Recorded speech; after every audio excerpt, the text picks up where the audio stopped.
All right, sure.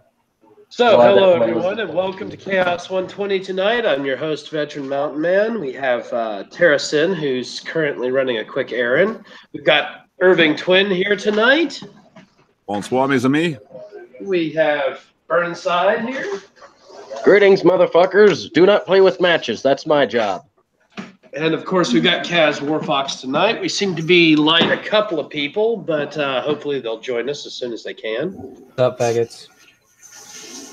And so we were actually just about to start discussing the issues in Great Britain, and Irving Twin here has a really, really neat theory.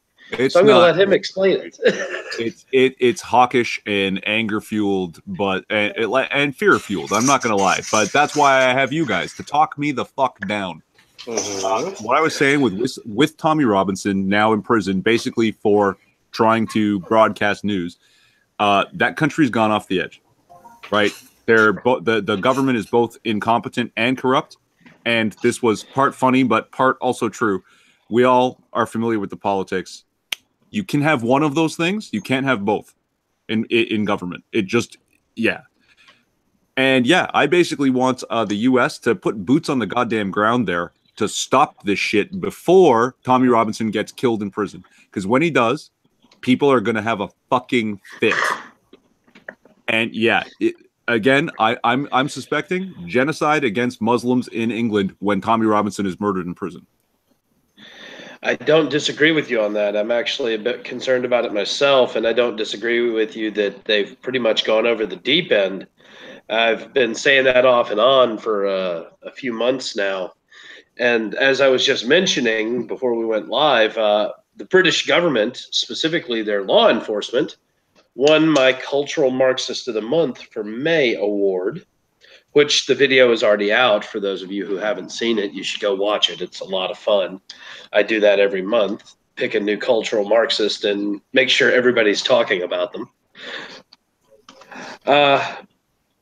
But here's the problem, Irving. I'm worried that if the U.S. goes in there, we're going to end up with some serious craziness.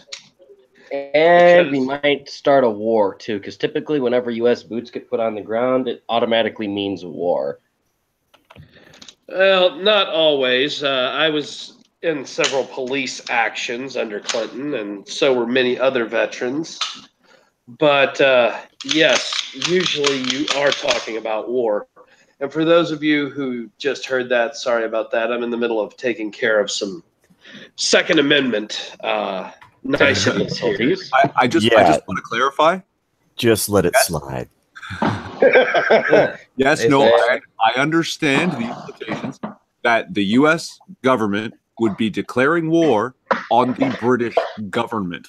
Okay? And occupying them for their liberation. That's exactly what I'm talking about. And you guys got to talk me down. I'm not so sure it's a bad idea is the problem, man. You're asking me to talk you down, and I'm almost in your corner here. I'm creeping close, and I'm trying to talk myself out of it. Like, my Canadian rebel media wants me to sign a petition. No, let's go farther, like way farther. Yeah, I'm normally all for petitions, but I'm probably the only guy that can talk you down. Mostly because I just don't like them over there in general, you know, cultural thing. But as much as it would be an easier and more efficient idea for us to just have the Marines just go and kick the doors in on the Golden Palace of England and then just arrest the entirety of their parliament and what have you, I think it's best we leave them to kill each other and sort it out. You know, they love Marxism so much. They love terrorism so much. They love all the pedophilia so much. Let them fall on their sword, because there are going to be a lot of radical implementations and there are major diplomatic clusterfuck that's going to happen if any country other than the United Kingdom sends troops to the United Kingdom to go sort out this idiotic situation.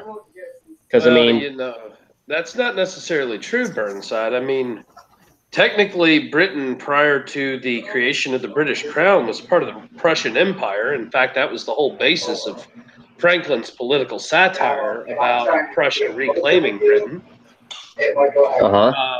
And There is also the availability of. Hey guys, we got some background noise there. Okay, there we go. There's also the availability of France, which up until the late 1800s had certain claims to British land. And so realistically, there is some technicalities that we could exploit there, because I mean, the native Britons are Welsh, and what we think of as Britons are actually Anglo-Saxons, which are kind of Germanic Norse conglomerate. Yeah. And that includes Denmark, Norway, Sweden, Finland, Germany. North Germany, yeah. Yeah. So, I mean, there is some leeway on that, and I'm pretty sure the UN would give way on that and allow that to play. But it would be bloody, because most Brits would not accept disagree on the UN, because I think, being the maniacal bastards they are, they just love to sit there and use them as an excuse to give them more government power. Because the UN is a large bureaucracy of do nothing, in my opinion, and from what a good portion of what I've seen. I don't disagree with you on that, which is why I think they will do nothing and allow Germany or Denmark or France to go in and release the British people from a corrupt parliament. I see where you're going with that. They need to wait till the 5th of November, though. Jesus Christ. Oh, Lord, that's a good one. Part of the reason 100,000 Danish troops rolling up Trafalgar Square wearing a Guy Fawkes masks. Oh, and 6. Burnside in the lead. You'll be What's happy that? to know. I know. I should be Sauer. sitting here with my mask on. What was that, veteran? That slide you heard operating earlier, that was a Sig Sauer, since I know you're a Sig man. Yeah. Yeah, that was the slide on a Sig P238. Yeah. Nice. Sounded familiar. Yep, now I'm going to move to my full frame XD. There you go. Springfield.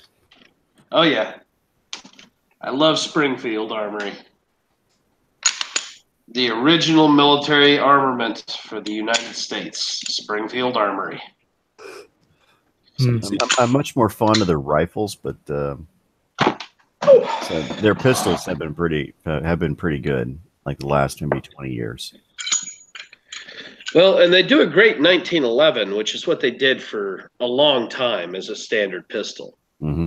But I definitely like their new XDs better than the old 1911s. I like the striker fire system a little bit better. It's a little cleaner for use.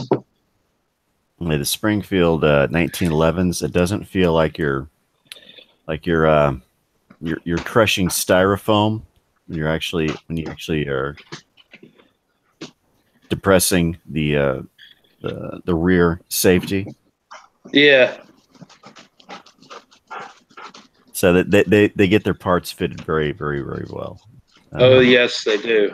I was looking at one of their new Commander models that has the very aggressive stippling on the handles and the adjustable rear sights and front sights. Your dog loves it when we talk about guns. Oh, yes, she does. I can hear the joy in her voice. She is so happy about that. She's saying, "Fuck yeah, guys! Fuck yeah!" You should put her on some commies. You should turn the camera onto your dog. But see, she wouldn't sit still. She's sitting here with her rope in her mouth, like, "Okay, you're cleaning your guns, so we're going out, right? We're gonna take my toys, right? We gotta kill some commies, aren't we? Nah, kill some redcoats. Oh my God, that's funny. Your dog wants to go commie hunting with you. Oh, she would. She would. She goes squirrel hunting with me, and she goes nutria hunting all the time with me. So she doesn't mind going hunting. See, there she is. She wants a fresh squirrel. Death Hyrukin says, I think that dog wants to kill some krauts. She would. She would. She I think that dog wants to kill some redcoats. Maybe a few of them too. The krauts are giver. One if by land, two if by sea. And 3th by dog.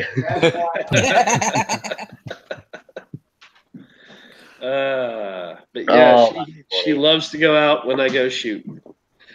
What's funny is if she hears firearms going off and she can't see me, she comes and tries to find me because she wants to know what I'm doing.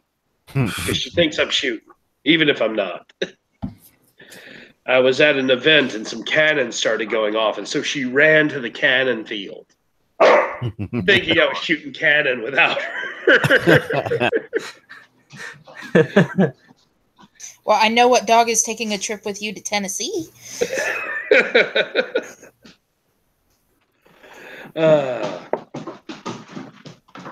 There we go. Nice and clean and pretty. That's the way I like to see it. Party mile. If I can circle back for a second, I think part of the reason this bothers me so much is because Canada is far more analogous to the UK and Europe than it is to the US, even though we're technically tighter allies and we share the border, right? That we're on the same side of the world. We're going the wrong direction right now and have been for the past, I don't know, 10, 15 years. Some people will tell you we've been going the wrong direction since Trudeau the First, right? Oh, yeah. But I don't disagree with that concept. I think the first Trudeau was definitely a mistake. But I can't believe y'all elected a second one. Yeah, again, that's the the free weed mandate. When you picked up your second Trudeau, you guys had you were in no position to criticize us for a Bush Jr.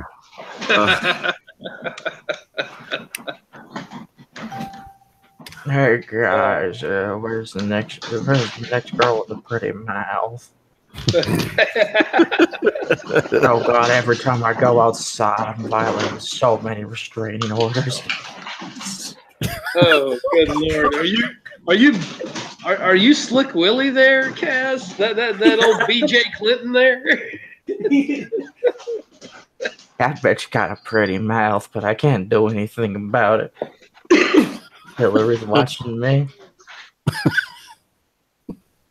I don't know. Hillary might join in, from what I hear. You know, they say Uma spent all that time with Hillary because they were more than just co-workers. Oh, jeez. Yeah, she was into cougars. Old Huma. Little scissoring. Sorry, Now we're not talking about arts and crafts. I'd like to address this here. You sure about that? Because you can make some pretty good art with some of that fluid. Oh, so what's up, Lord? I just figured all Canadians are masculine. Like the pain the Trudeau clan causes your wallet and your freedoms, and what it is we're nice people and we want good things for people, and so we sort of happily march obliviously towards social equality and push for, not necessarily like obviously through the universities, this through Jordan Peterson, that they're pushing for total equality of outcome. Well, if somebody in Canada is a billionaire and somebody else has a job but can't afford to pay their rent, we're not totally mad at the idea that you can afford to spare a bit, that guy stays in his house. But it has gone off, like even as the Canadian billionaire, he'll give you a little, right? Yeah. That we're like that. But there is a degree to which you can do it, right? I guess we're all going to go ahead and agree that taxation is theft, right? Yeah. Oh, yes, of course. On the other hand, damn fucking straight, taxation is theft. We all understand the need for an army. Yes. Oh yeah. Yeah. And that costs money. Yeah, true. That's So why we have sales tax. we're all willing to put up with a little bit of theft for the good that we gain from it, because we think that little bit is worth it. So I'm not going to say you have to die so one person can live, and I'm not going to say that one person can die so 10 people can live. But you know what? If we can all take a flick in the ear to save a bunch of lives or keep people in their house, Canadians are more likely to say, yeah, we'll do it. We'll take that flick, right? It's not a punch in the mouth. It's not a life. But yeah. You can prick me with a pin today so that guy doesn't die tomorrow. Okay. But we are more likely to go over those same lines doing this and not realize it just because we think we're being nice.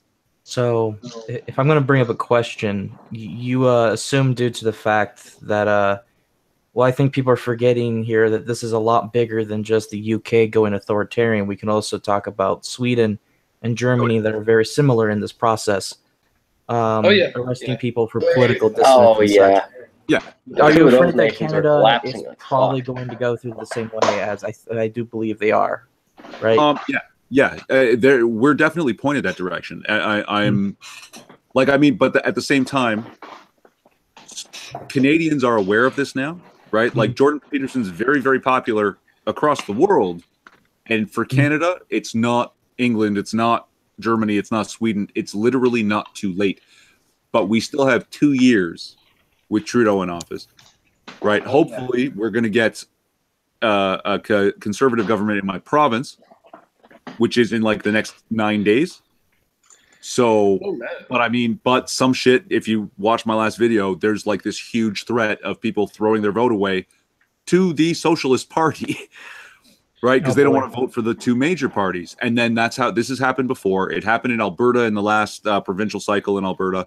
And they're, just running them into the ground. They're just making up all these ridiculous fucking laws that tax people for doing, like, Alberta is Texas. That's the simplest analogy. Okay. Alberta is the Canadian Texas. Yeah. So now they want everyone to, like, do they want everyone to register their guns? They want people to pay tax for using the open, what do you call them? The trails for their ATVs. And, like, that's all there is to do out there. Yeah, go shoot and ride your ATVs and hunt. Yeah. As somebody who is from Texas, born and raised in Texas, and has been to Alberta, I do agree. There are a lot of similarities between Alberta and Texas. It's the Canadian version, right? Yeah. It's Canadianized, absolutely, but very, very similar.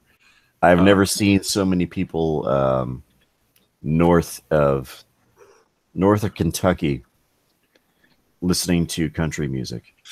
Hey, you'd be surprised out here, and Idaho, how about Montana, here? But Oh my God, Florida is turning it into Redneckville. Yes, you're south of Kentucky, though. You're south of Kentucky. See, I think the thing is, Irving, while we're talking about this, and I was going to try to bring this up, since you're concerned about the UK, and I think we all should be, given this crazy shit with Tommy Robinson and all this other and whatnot. Can someone explain to me what happened to this dude? Oh yeah, very easily. Explain to her. So Tommy Robinson was on a suspended sentence for covering a rape gang trial in a different region of Britain. Well, he was out, I think it was Lamfordshire, and he was going to cover the sentencing. And so he was trying to be very thorough about it while still not violating his suspended sentence, because any violation of a suspended sentence in Britain equals automatic jail time, no matter what. There's no trial, there's no jury, there's no nothing. You just go to jail, period. Well, the cops came up and arrested him for reporting on the street, said he was disturbing the peace. And what's really funny is there was nobody even on the streets to report it. And then when they actually got him to the holdup, they wouldn't let him have a solicitor. No. They wouldn't let him have his solicitor. Yeah. He had one on retainer, but they wouldn't wait. Well, they wouldn't let him have his solicitor, and they went and assigned him one, and then charged him for violation of his suspended sentence. even though he should have never been arrested because he wasn't disturbing the peace. So basically, we can say they kind of pulled a Count Dankula where there was no real evidence of someone reporting any crimes about an individual. So it was the state themselves who literally went out of their way to arrest this person for bullshit reasons. Now, the real kicker is they sentenced him to 13 months when his suspended sentence was for 3. Yep. Yeah. So he's not serving his suspended sentence, which is understandable had he committed a crime or whatever. Yeah, exactly. But they added 10 months for breach of the peace or something, which I don't think is even anywhere near what you could be sentenced to. Well, see, the thing is what I was going to bring up is it's an interesting conversation because I saw Sargon make a video himself saying that he wasn't going to cover this whole thing because this whole situation is getting so bad that even he's at risk of facing the same punishments for talking about this. Gag order, a media blackout on Tommy Robinson's trial now. So the media is not allowed to cover it, which in and of itself seems like... very suspicious, just to say the least. Yeah. And the only reason we are going to get away with it is because we are in the United States and Canada, and they can't get jurisdiction over us. Not only that, technically, we're not the media. Yeah. Nope. That's the other thing is all those media things are extended to us now. Yeah. Right. Yeah. I actually am constituted as part of the media. So is Burnside. I haven't seen you do any serious political commentary or news cycle stuff, but I'm sure you have, haven't you? In terms of just straight up like videos yet, no, not yet. But I am planning to change that very soon. I'm going to go ahead and guess that as a guest on the show, you're already part of it, Cass. Yeah. Yeah. Right. Yeah. Just in terms of flat out, just straight like videos instead of streams. I haven't fixed that yet. I am changing that pretty soon, or at least attempting. I can't wait to see it. No. And anyway, the point I was trying to bring up is it's clear that the situation is getting so bad. The government there is getting so authoritarian. It's getting so Orwellian 1984. And it seems like no matter what the populace does to essentially go against it, the government literally doesn't care, and they'll be gladly using force in order to try to shut down dissidents. So the question that has to be is, and this is in this situation, because I don't think a military invasion is going to be plausible in the slightest. I don't think the United States wants to go to war with all the other European nations with their alliances all over something like this. The question has to be, is the UK populace going to grow a pair of balls and actually fight for themselves when the situation is exactly like at this point? The situation isn't going to take words or screaming or a few throwing bottles at anyone to fix it. We're facing a situation where some kind of literal action has to be taken. I think they're going to try, especially if Tommy Robinson gets murdered in prison. There will be something, but it's a disarmed populace. What are they honestly going to do? They're just going to rise up and what get they slaughtered. will do is what they'll have to do first is they're going to have to kind of do something akin to what the Irish do currently against their cops. They're going to have to basically get together with some fireworks and Molotovs, some pointy sticks and stuff, and they're going to have to go around and just start, attacking whichever target. Likely in the case of Tommy Robinson getting Allahu Shankbard in prison, it's probably that they're going to attack a mosque. What they should do is they should try and hunt perpetrators of that. But chances are, if that were to happen, they'd get gunned down, and then their blood would wind up being used for the bathing of their politicians. Well, here's something I want to bring up.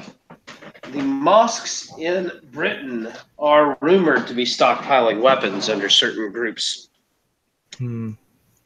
which is part of the reason why they've had several issues. That's why they're so monolithic, is because, if you followed a lot of the stuff that was going on with Saudi Arabia popping up mosques here and there, a handful of them that we're talking about all sorts of violent rhetoric in Europe were actually caught with a whole bunch of different explosives and stuff a few years ago, if I remember correctly. Yep. That really doesn't surprise me, but yeah. The point I was trying to mention is in a situation where a war is possible between the populace and the government, I don't believe that the people of the UK are completely defenseless, and I don't think that they're without allies. There is plenty.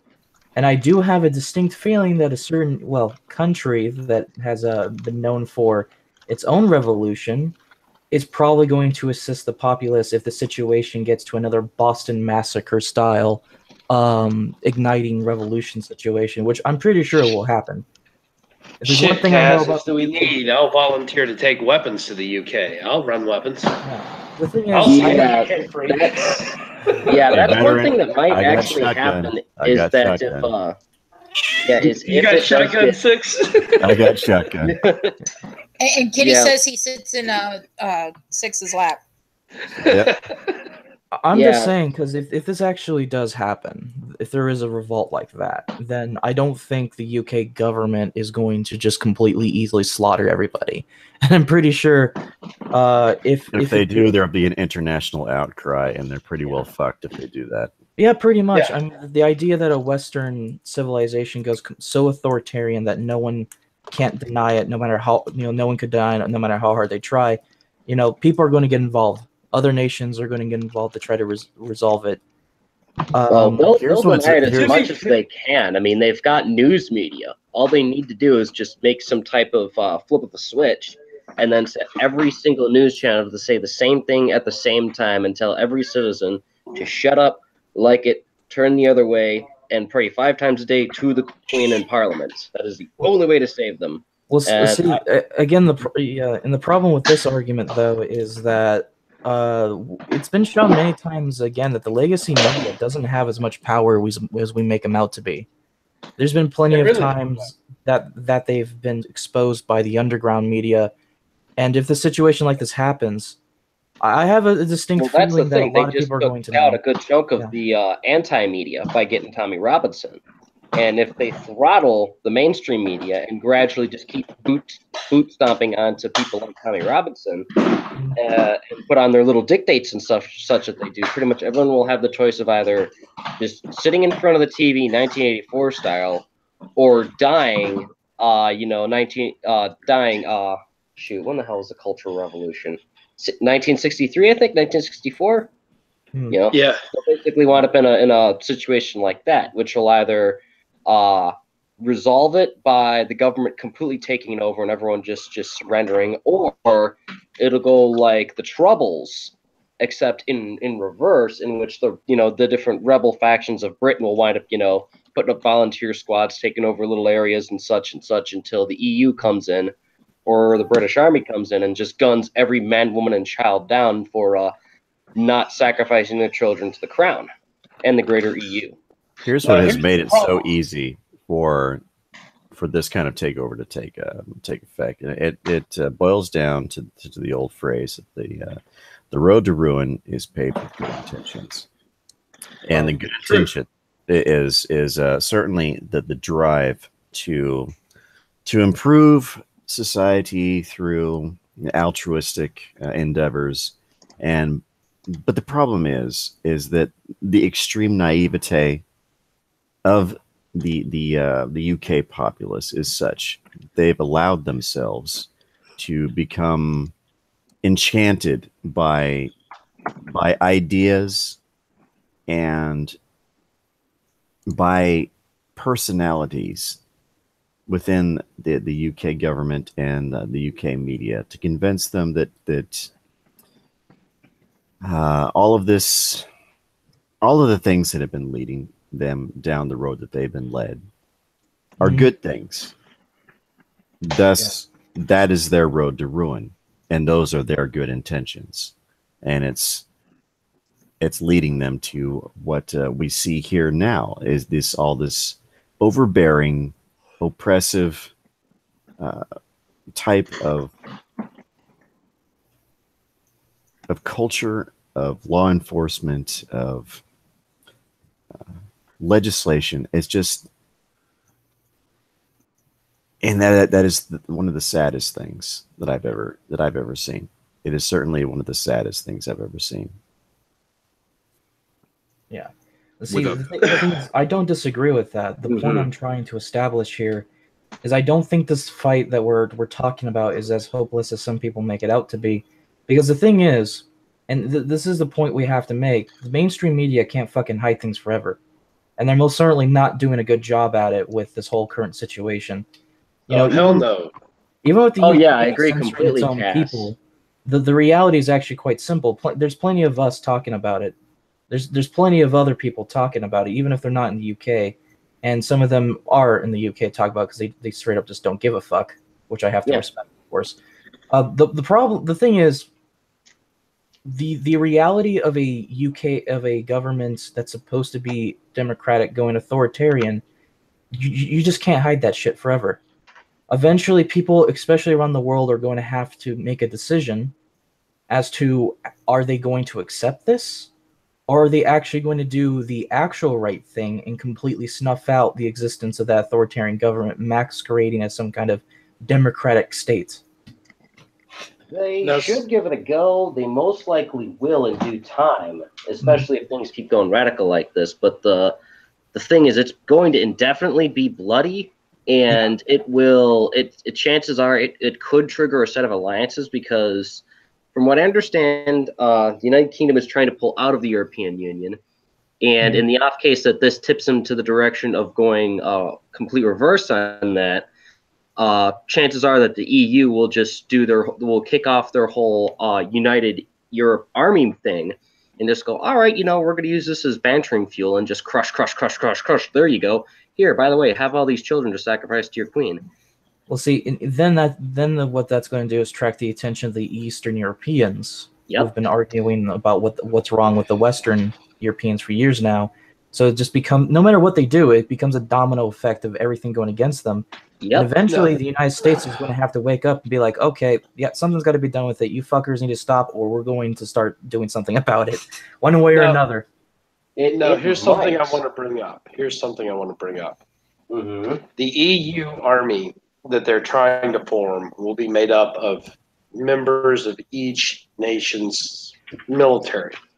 Now, something that you got to realize, we're not talking about Nazi Germany here, where they were fighting a different nation. You're talking about, at this point, people who believe that they're...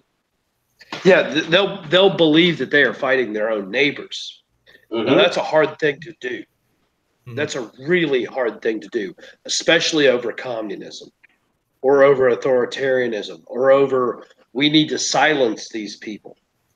Because as much as Europe isn't as big on Locke as, say, the United States and Canada is, Locke developed his theories in Britain. Aquinas taught his theories throughout Europe. Franklin toured Europe discussing this philosophy. It's there. It's just a lot quieter. Oh, yes, because that's pretty much the way they've gone. They figured that if they surrender a little bit of their freedom, they'll have a little bit of stability, and their sacrifices for generally the greater good of England.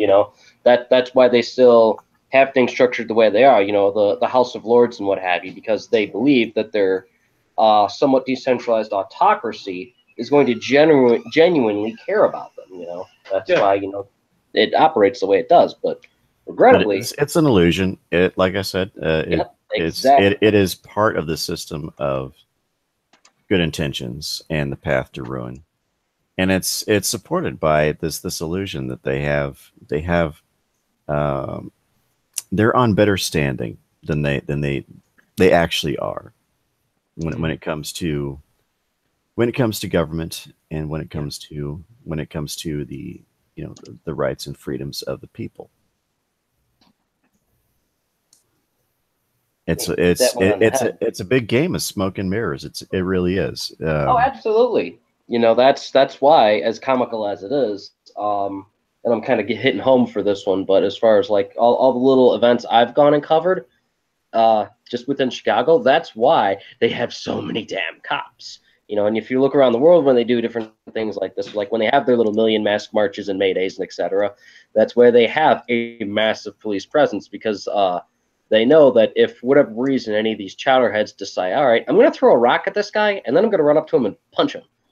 And they know that it will immediately set off everyone to just do the same exact herd mentality thing and just start a riot. And riot grows big enough, you have revolution. And they naturally don't want that to happen, even though in this case it arguably could be justified given that, shit that's going on. You know, today it's Tommy Robinson. Tomorrow it could be Sargon. Day after it could be, I don't know, who's third in line? Paul Joseph Watson? Yeah. I don't know if You are. Joe Post, Watson hasn't said a fucking thing about this, has he? That's He can't. He's in Britain. He can't. it's probably a good thing that Milo isn't in the U.S. right now. Yep. Oh, yeah. Yep. And they'll probably try and extradite Milo on top of that. They can't. The U.S. won't honor it unless he's standing trial for like a murder. That's good. Yeah, he'd have to be standing trial for a capital offense, and free speech isn't one in the U.S. still. So Thankfully. yeah, So far, thankfully. it would actually violate the Constitution, even though we have an extradition treaty with Britain. We won't extradite people that are here in the United States for petty crimes. Yeah. And that, in our eyes, is a very petty crime. You know, it's not a complete capital offense where they go off with your head. You know, here we just look at it and go, okay, he's being a dickbag, so what? Again, Here, I'm just pointing out that I'm seeing a lot of people are portraying this as like a hopeless fight, and I don't think it necessarily is. I think the first moment you give up like that, you already lose. Short-term thinkers tend to think that way. That's me. When I get angry and terrified. And I want to say, Cass, between your calm, rational take on this, those dreamy baby blues and your soothing voice, I feel much better. Thank you. One of the rules of war is that if you fool yourself into believing that you're going to just lose over the smallest things, you will lose. Oh, You yes, got to play the long game. You Yes. got to play Well, the see, long game. And Irving, part of the problem I have is I seriously am willing to, run weaponry to British citizens to help them overthrow their government if that's what we need to do. Yeah. Hey, I'll bring coffee. It makes it kind of hard for me to talk you down in supporting the British citizenry when I'm willing to take that risk. Yeah. I partially side with Mountain Man on that. Yeah, if they do wind up setting up volunteer brigades, it would be something to think of.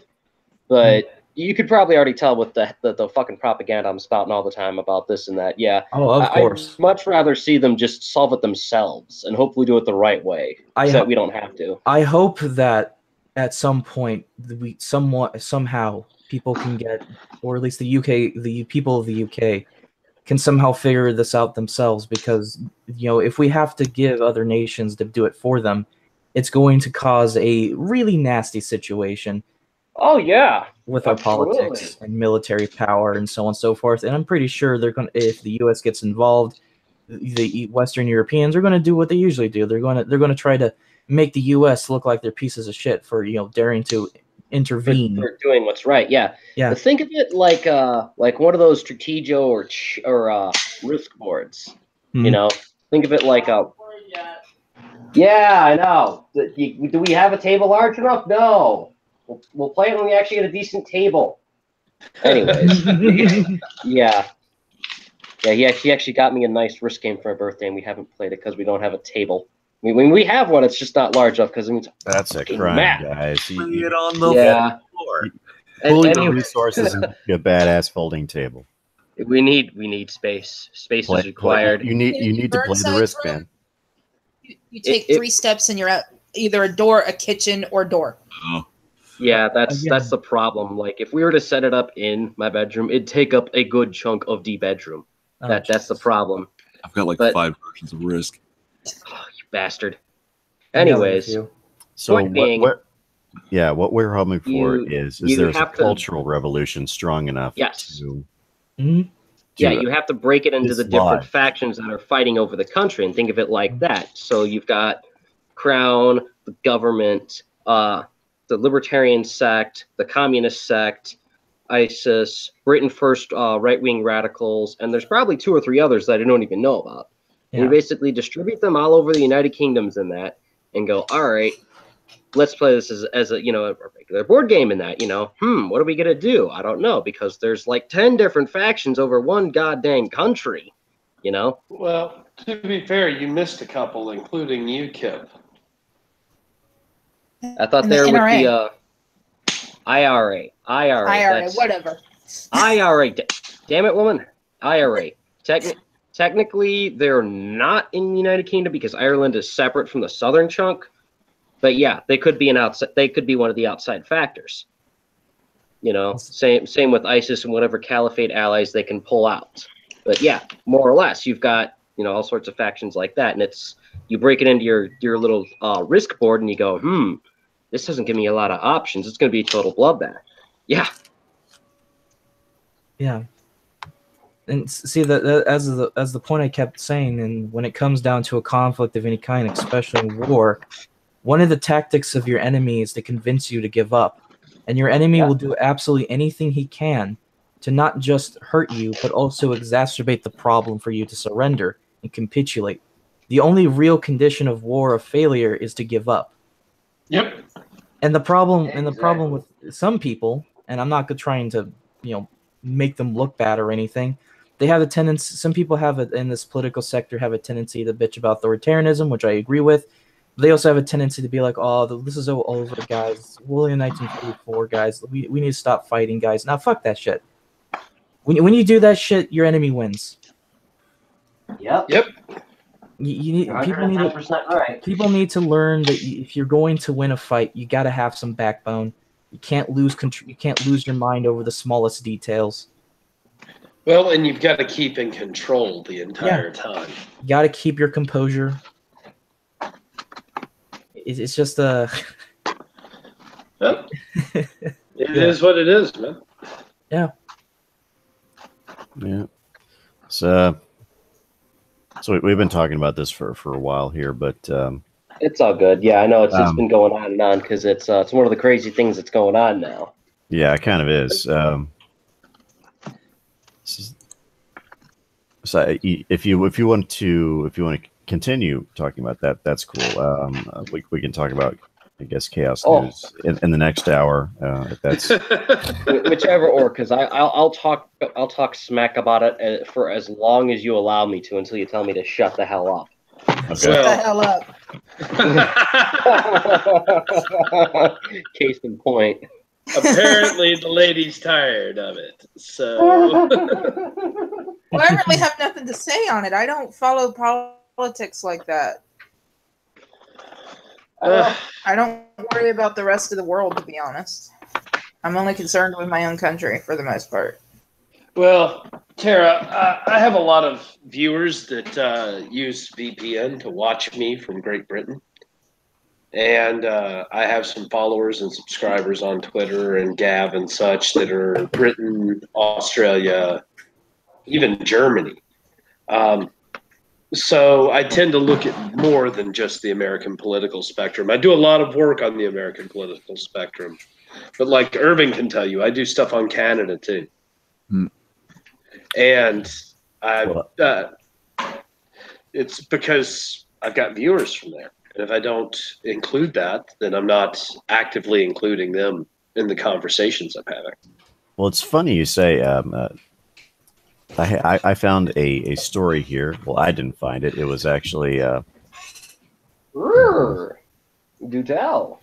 And let's see. I had Captain Brambles actually found this story, and How very kind of Brambles.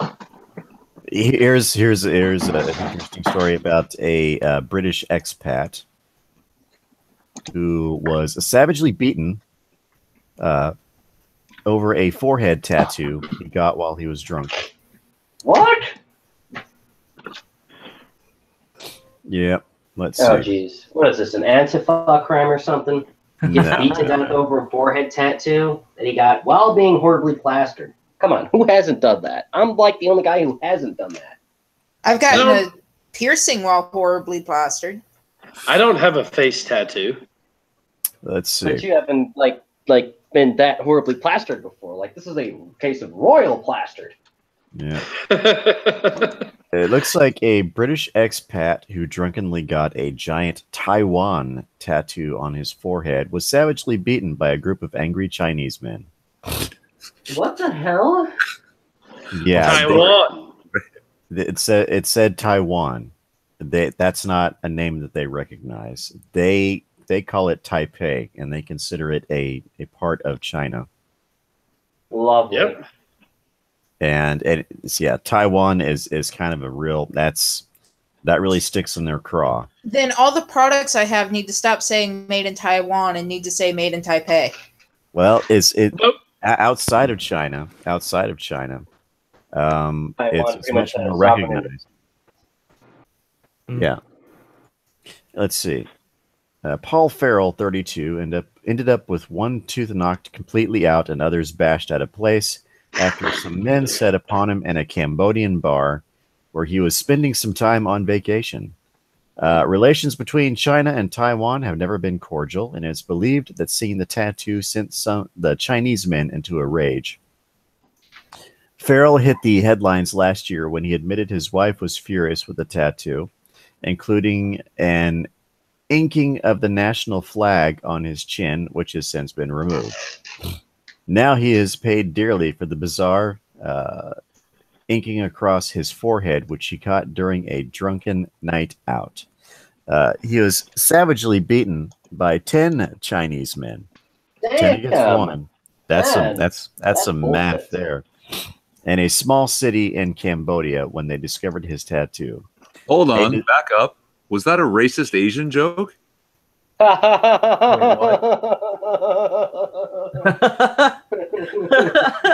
I get the joke. That's funny.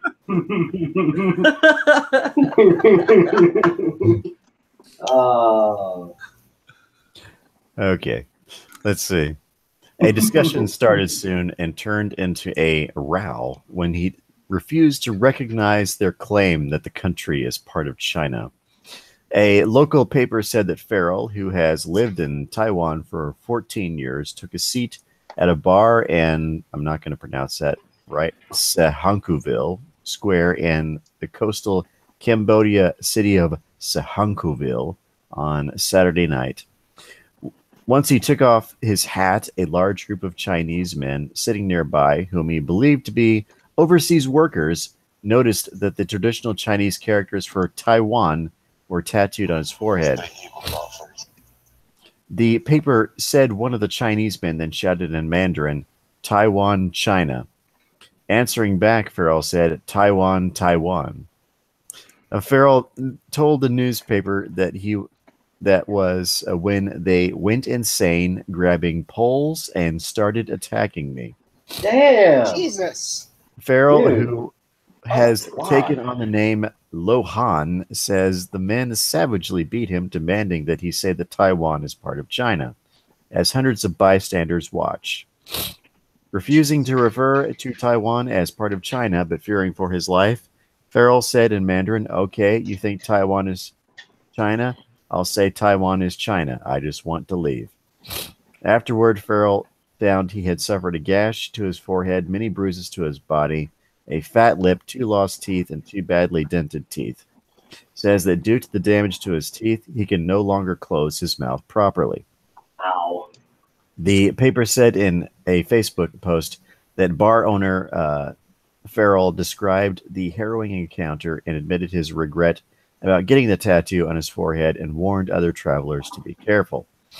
He said, in the future, not going to take my hat off, getting tattoo removed, by the way, and was a stupid drunken mistake getting it tattooed on my face. Any other part of my body would have been fine, but not the face. Had 4 laser removals already, so flag on chin is gone. Almost already. Still need a few more on forehead. Taiwanese, be careful abroad, stay safe. Let's see. You see, that's some old, they beat the guy bloody after all that, and he has to go on an apology tour on the internet. Oh, I'm so sorry, I don't recognize an authoritarian dictatorship that kills people in the public, for unspecified reasons, especially given that Taiwan's just third world, Taiwan's not so third world, man. It's got a lot of tech there. It's fairly modern. Yeah. Oh, okay. I guess it must be not a. You might call it a second world nation. At this point. The U.S. sells weapons to Taiwan, under the table, of course. Okay, I figured we still did that at least. And Taiwan sells us kitschy crap.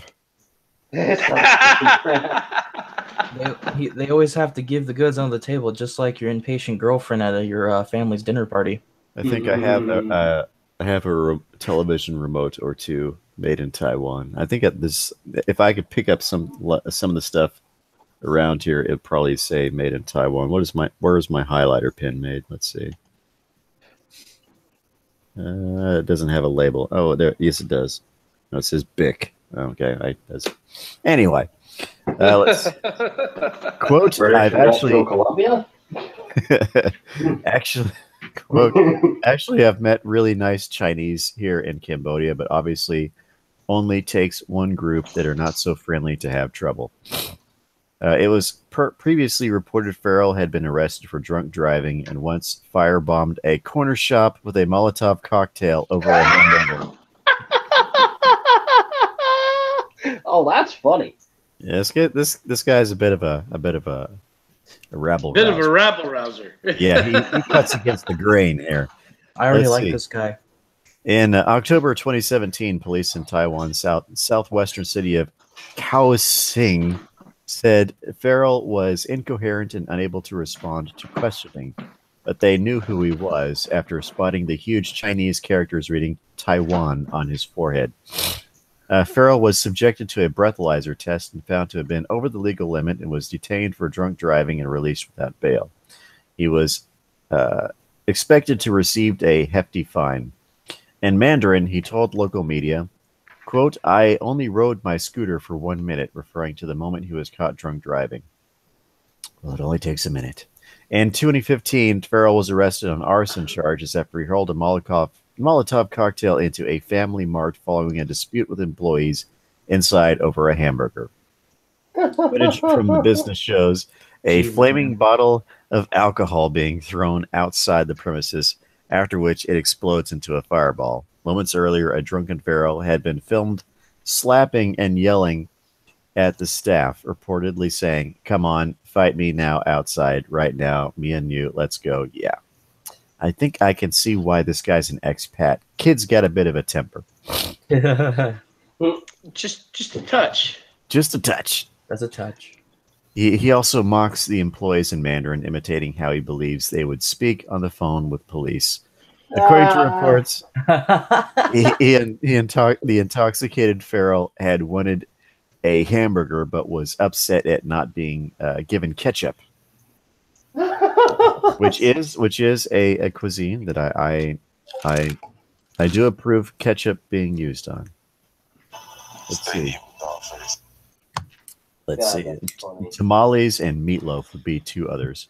Anyhow, all condiments, however, were placed on the counter and free for customers to use, the staff said. Farrell reportedly skipped bail and fled to the UK after the incident, but eventually returned to Taiwan.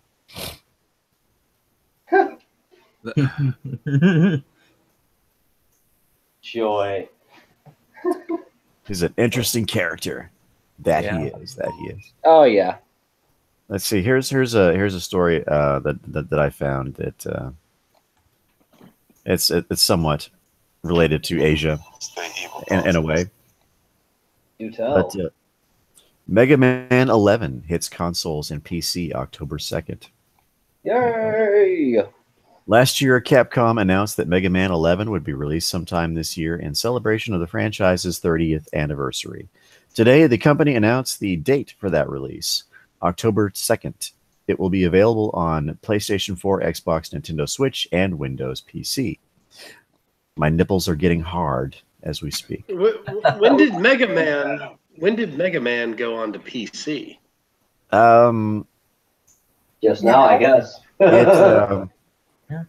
They've released a number of anniversary editions over the past couple of years. I remember getting a copy of the first Mega Man X on PC like maybe 10, 15 years ago. And there's been some ports to the PC platform. Ever since. So let's see. I don't know. I don't think that Mega Man 9 and 10 were directly released on PC. I think they were maybe part of one of those anniversary packages. I'm not entirely sure. I remember they also sold them for consoles like PlayStation 2 and Xbox as well. Yeah, I have the 15th anniversary on PlayStation 2, which includes the first 8. Mega Man. Mm-hmm. And then I got 9 and 10 for the Nintendo Wii later on. Let's see. Last year, Capcom announced that Mega Man 11 would be released sometime this... Oh, I just read that. Shit. The plot follows the series villain, Dr. Wily, who decides to invest in a new idea he studied at university at the same time that Dr. Light, Mega Man's creator, adds these upgrades to Mega Man. This installment will retain the gameplay of the series while also adding new challenges and powers to keep things interesting.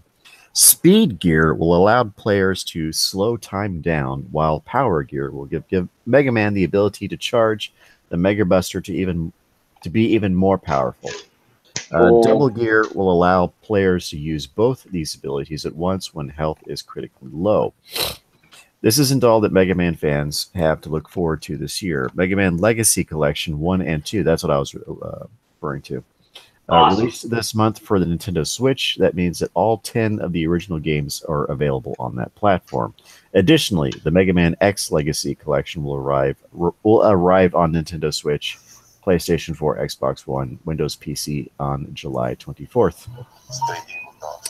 I was never much of a fan of the Mega Man X. I thought they deviated a little too far from like the original spirit of Mega Man, and the same would go for pretty much everything that further deviated to the battle nets and all those other things. I remember that. Yeah, it just turned into a watered down derivative. Went from like something slightly original to like a kind of a reject of Digimon or something. Right. It was franchise bloat. It was franchise bloat, and that's just it really sucks when you see something like that happen, and it's not done the right way. And then they're big fans of all these of all these series, and I don't discount their fanhood. I just felt it was too derivative, and it just. Right. And when it came to releasing 7 and 8, yeah, I think that was a really big miss of the mark. I know they wanted to take advantage of new technology and try to reinvent the wheel, but really, only so far you can go with that. Right, there's a right way and there's a wrong way to do it, and I think they kind of they went. I can see what they were trying to do. They just really didn't hit the mark. Wow, who's beatboxing it, man? Who's riding dirty there? The media on my phone was still volume up. Let's see. We got interesting. Anything else, one? I have it's a New York Post article that was given to us by Captain Brambles again. Let's see. Brambles gave us a shit ton of stories today. It's just like an explosion of stories. Going to be getting a medal.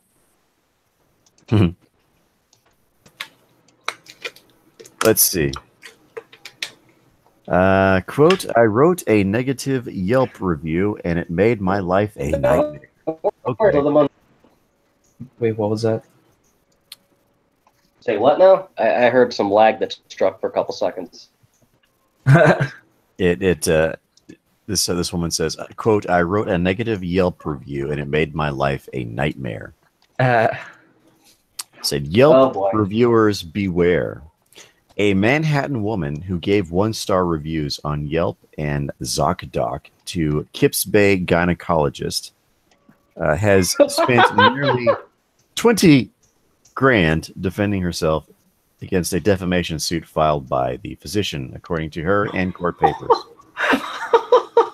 The litigation has only just started. Quote, I gave an honest review of my experience to warn others, and he is trying to silence me. It's a nightmare, Michelle Levine told the Post. To silence you, my ass. Well, literally silencing her ass. Anyway.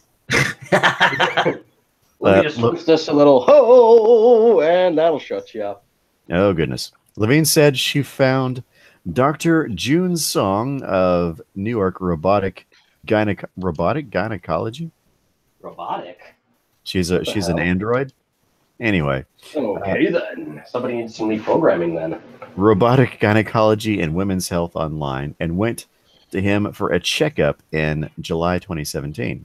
Wait, so this robot identifies as a male? Uh-oh. There's your problem. A week later, he billed my insurance company $1,304.32 for the new patient visit and ultrasound, and I got a bill for $427 that wasn't covered, she said. The annual was supposed to be free. Levine alleges in court filings that June never even gave her a manual pelvic exam, instead simply asked her about her menstrual cramps and then performing an ultrasound. Levine claims that June said he gave her pelvic and breast exams even though he didn't. Quote, when I called his office to gripe, they were immediately aggressive and said I had come in complaining of pelvic pain, which required the ultrasound, Levine said, denying she ever told them she had pelvic pain. Quote, I was so disgusted I wrote a review on several sites, including Yelp, ZocDoc, and HealthGrade, she said. Quote, very poor and crooked business practice, Levine wrote in the review. I suspect this doctor gives unnecessary procedures to a lot of people, then charges the insurance sky-high prices, and no one knows the difference. Everything about my one and only visit has caused me emotional distress and panic, and now they want me to cough up an extra $500 for services I didn't even need. 2 weeks later, she got an email from the doctor's lawyers telling her that she was being sued. The $1 million suit touts June's Yale University training and accuses Levine of false postings and online harassment. Quote, no reasonable person would believe that the statements made therein were opinion, the court papers say. Interesting. Well, this is New York. Levine said the court battle has so far cost her close to $20,000. They tried to drag my startup wine and spirits technology businesses into it. They posted my entire medical record, including notes about my mental health, my bills, my insurance info, my driver's license, birth date, and home address, she said.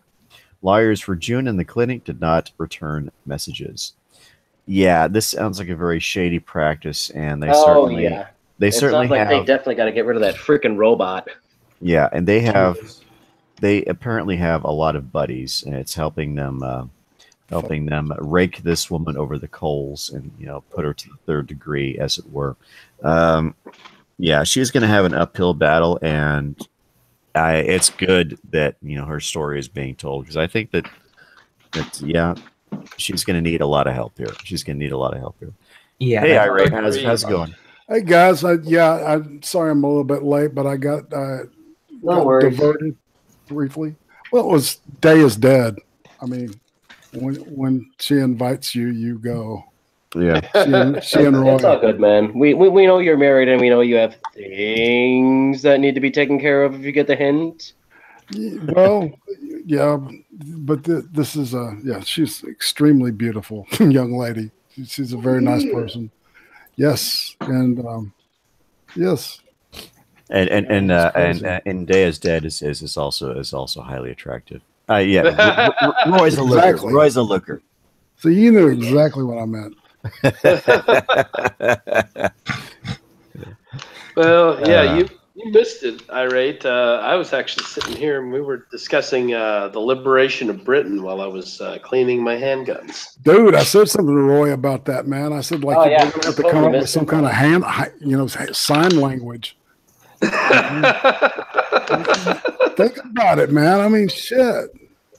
That's just fucked up, man. Yep. What can you say? Simple. Death to England.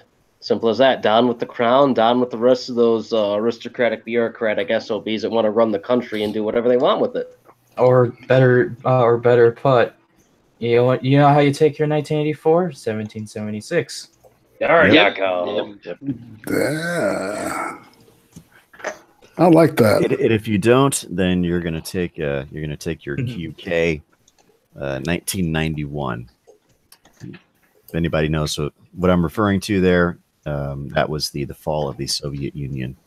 Ah, nice. Yeah, they're gonna have a 1989 that will result in a 1991.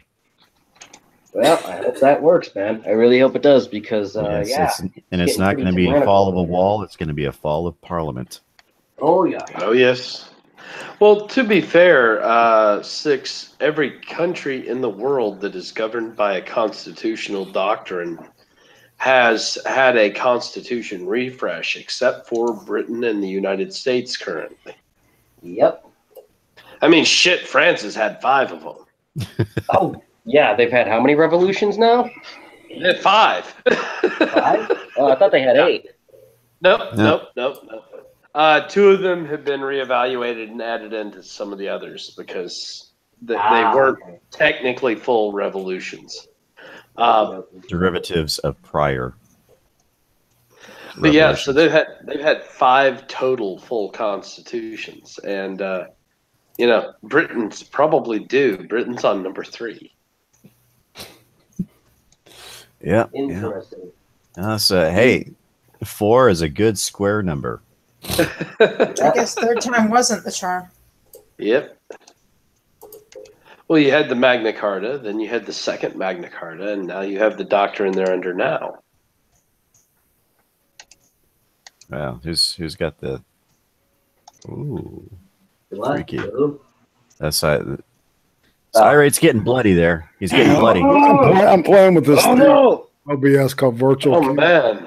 Oh, cool. Yeah, so when I talk, all this trippy shit shows up. Oh, nice. Instead of seeing my pretty face, you see this. You're throwing out them positive waves. That's right, dude. He's got the vibes. Surf's up, dude. I can see your angles now. There's a certain twist to your candor there, sir. It's spiraling out of control. The Starship Enterprise. You're set for a revolution. There's a pointed argument. We're now counting down to the crescendo. Oh man, that's wild. Hey, don't cross the streams. Don't cross the streams. Yeah, don't cross the streams. You'll show up like the new Ghostbusters. Oh. Hey now. Enough of that. There was no remake. It doesn't exist. It doesn't exist. Hey, we're going full circle. Too funny. Just like the second Highlander movie, it doesn't exist either. Exactly. Oh, Thank yeah. You. Thank you. Definitely. And the second Devil May Cry, and the Devil May Cry reboot. Wow, that is out there, irate. So if I was to look at the Devil May Cry, which one should I look at? First one. So how do I figure out which is which? Easy. It actually says Devil May Cry 2. Okay. So the one that doesn't say that is the one I want to watch. Yep. Yeah, Devil May Cry 1 totally exists. Devil May Cry 3 totally exists. Would definitely play again. Great game. 4, a unique twist, but pretty damn good. Sweet. And I'm getting this Fibonacci. All right, I will release you from that. You hypnotized. Releasing us from the acid trip. Well, yes. you did make me face my golden mean. Face your golden meme. Be fine with it. Golden memetics there. Golden memetics. Nice. Nicely played, sir. It's been a strange day. It has been. It truly has, man. I slept most of the evening here. It's like I lay down for a nap at about 5, and I woke up maybe like 10 minutes before the stream started. Yeah, it's kind of odd. Darn, 6. Make me feel bad. I've been up since 2 a.m. and I've been running the whole day. Fuck, dude. Yeah, I got up and did overtime today. So I was up at 2 a.m. and I went to work and worked till 1 p.m. and then came home and ran around and did a bunch of stuff and then set up the live stream. Yeah. So to be fair, I actually woke up fairly early in the morning. I started playing a good old GTA 5. Nice. And there's a spaceship part that is quite difficult to get to. It's one of those things. Yeah, the spaceship parts. Ooh, that sounds interesting. It's a collectible. It's a collectible in the game, and they've hidden one in a fairly inaccessible area. It's almost pixel perfect that you have to get this area. You have to steal a helicopter, fly your ass over there, have your parachute, and parachute into the under tresses of whatever the terminology is for a bridge, and they've got it propped up in this place where you can't just jump off the bridge and get to it. You have to get the right elevation to jump out of the vehicle, the chopper, and get your parachute unfurled and get into a position where you got your knees up and you got your slowly descending into the thing and actually hitting it. Because when you hit the bridge, of course, it snaps off your parachute lines and you fall to your death. And if you don't get the right elevation, of course, then you swoop in under trial and error.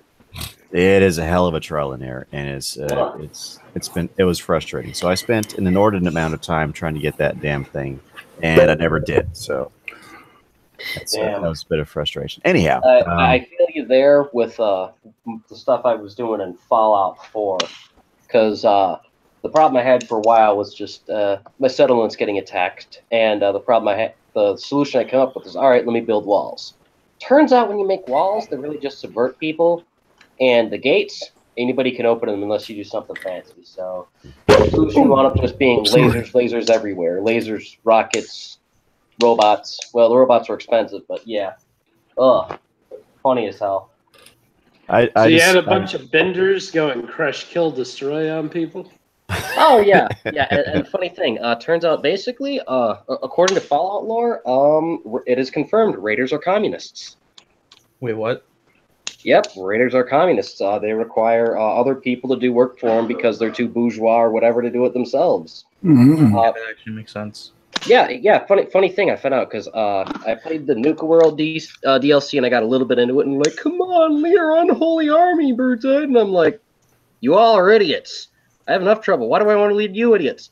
But you killed the other guy. Yeah, you kind of put me in a bind. I had to kill him full-heartedly. But you're the new boss because you just gave me this ugly-looking armor that looks like it's something that came from Far Harbor. No, I'm not a fisherman. Give this to Scoobie. Literally, yeah, it looks like this ugly power armor that's got fishing nets and junk over it. I'm like, what the hell is it doing in the... You know what? You guys need to stop doing all the fucking meth and cocaine and crazy shit, you drug addict welders. So then I literally looked into the politics of it, and they're like, well, here's how you work. You'll raid a settlement. So I'm like, so basically Raiders are communists. Well, yes, they require slaves because they don't like to do things themselves. And you basically, like, if you join the Raiders, you, in a sense, lose whatever territories you have by having to raid them, quote, quote, and then you partially get them back. So it's like undoing everything you've done just to redo it again type of thing. But then you basically have to have other settlements do the labor of the Raiders because they're lazy communists. Drug addict communists on top of that. And it's like, you know what? How about I just take the option to kill everyone? Because to hell with this. You know, I didn't put all these walls and gates up that don't work just to have a whole bunch of drug addict Raiders come in and start having sex with everything like Antifa. Because literally, they've even got like, if you do their stupid quest things, they give you specialized grenades, and I'm like, these grenades suck. The only thing that's decent is the specialized weapons. If I have you follow me, and aside from that, you people run around, do drugs, light things on fire, enslave people, and hump things out of which you're on fire, where you're in a drug-induced stupor. Great. Hey, You know. Burnside. Hmm? You want to hear something funny? Oh, totally. Okay, you know how for all intents and purposes, I kind of get the feeling what Rockstar was kind of after when they designed the characters of Michael, Trevor, and Franklin. They kind of had this idea that that Michael was going to be some of this upper class, preppy sort of dude. So they designed a lot of his available wardrobe around that. And they kind of designed Trevor to be this trailer park redneck looking dude. So they designed a lot of his wardrobe around that.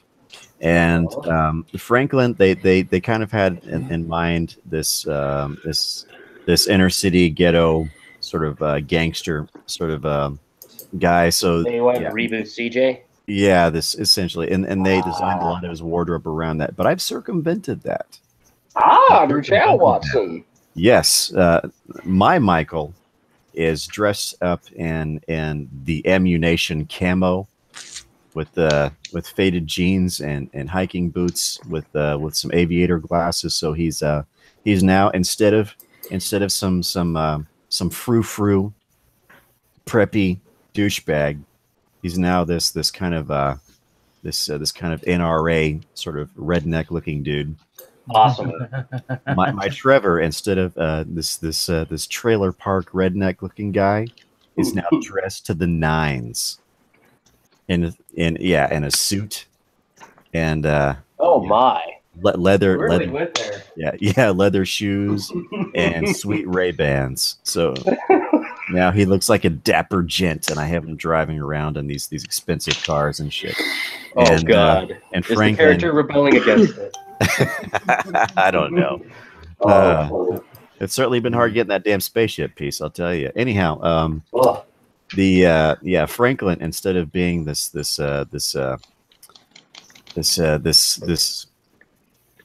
inner city gangster kind of look, I now have him dressed like a dude bro beach bum. Yeah, that's funny actually. So, hey Burnside, I wanted to ask you, what did you think of the new bill in Illinois in front of the state Senate? You know what? I didn't get a chance to look at it because I heard a couple minutes of it on Fox and I had to go to work. But I did a video on it today. That's why I'm asking. What did they do this time? I'm almost afraid to ask. So the law would actually allow a judge to issue a weapons confiscation order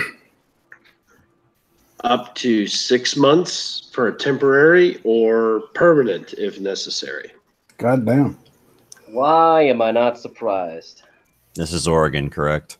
Illinois. No, it's Illinois. Holy shit. Chicago finally got its way. Lovely. Has to be Illinois. The blue states will have no guns. But guys, criminals totally follow the law, right? They totally buy legal guns. Of course. Just like those homeless guys don't shit on the sidewalks. That's got to be some runners, Yeah, wasn't it determined by some of this, like a city councilman, that it was racist to hose off the sidewalks when people took shits on them? Yep. And it was also considered racist to hose down the homeless that are sleeping on sidewalks. Racist, like rude, yeah, little. In Oregon, it's considered racist. Word is bond. Oh my gosh. What's really funny is to watch the Mumbling Joe homeless guys at the city council meetings. Especially when they stand up and try to make a case. That should be entertaining. It can be. Except you can't stop them. What do you mean you can't stop them? You can't say order, shut the hell up. Yeah, that they Can't do that. Not unless they're out of line. Yeah, they could sit there, they could stand there and filibuster, essentially. Oh, they get 5 minutes, and if okay. This is for like public inquests, public meetings, that kind of stuff. 5 minutes of pure comedy gold. Yeah, except when the commies get there. Oh God. Oh man. Which one's worse? It's a toss-up. It depends on the day. Oh Lord. A communist homeless person. Imagine the irony. The worst are the commie homeless people. Irving, I saw that look. I almost understand that though. They just want your house. Hey, actually, most of the homeless people I know choose to be homeless. They don't want your house. They don't want shit. All they want you to do is, leave them the fuck alone. Interesting. To be fair, Tara, I just want people to leave me the fuck alone too, but that doesn't seem to work. So does the Hulk. Just leave me alone. Don't make me angry. You wouldn't like me if you made me angry. Mm-hmm. I'll rip out your intestines and beat you with them. This is why The Incredible Hulk is probably the most underrated MCU movie. Well, yeah, because the dude's an absolute juggernaut. You blow his arm off, it just regenerates, and he just gets angrier and gets a tougher, stronger arm. You know, you really can't beat the Incredible Hulk. I mean, even Wolverine had a hard time with it. Especially the exchange they had with those guys in the Brazilian factory. Yeah. You like me when I'm he couldn't hungry. speak Portuguese properly, so you wouldn't like me when I'm hungry. Yeah, that was funny. They're like, huh? He's like, you know what I mean? You want a sandwich? No. Pow! Hulk no want sandwich. That was funny.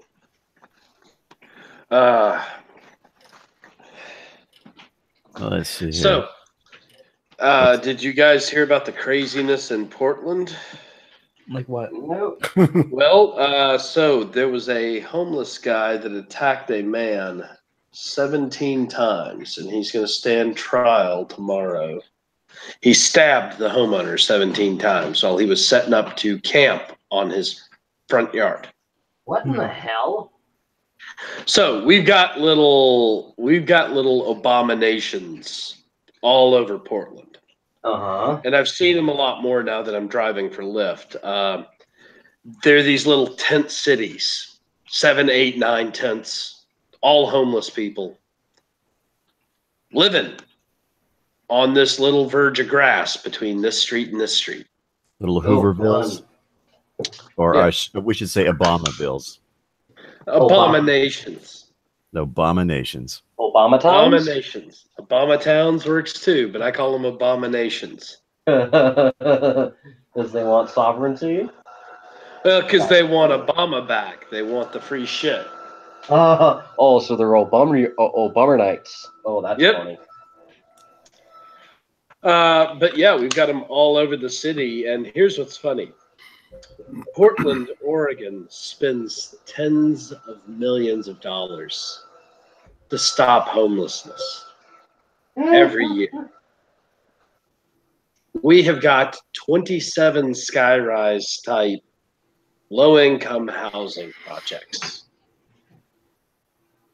We're talking hundreds of people per building. We've got buildings dating all the way back to the 1800s that are low-income housing. Wow. That's old. But we've still got people camping on the street. Okay, that's strange. That's because they keep encouraging more homeless. It is so easy to be homeless in Portland that it just creates more. Promised free shit. You're going to get the people who are into free shit Yep. congregating there. So Yep. you stop promising free shit.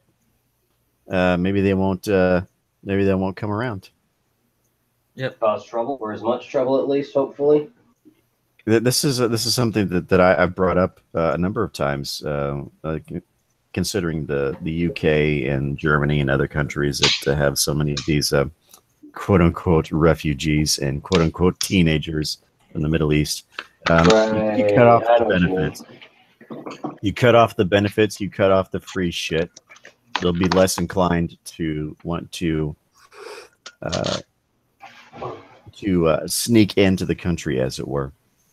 Yep. Because without incentive, there's no reason to be there. Yep. There's no benefits. There's no free shit. So what's the motivation for being there? Yeah. Other than creating a new caliphate or whatever, some of them want. A lot of them are there not so much for the Islam, but for the free shit. Yep. And that's with the other more often than not. You know. Nice goggles, Irving. Thank you, sir. I'm not even drunk tonight. I don't know why I'm wearing them. I was just going to ask you. They just look cool. Hey, if you'd been plastering.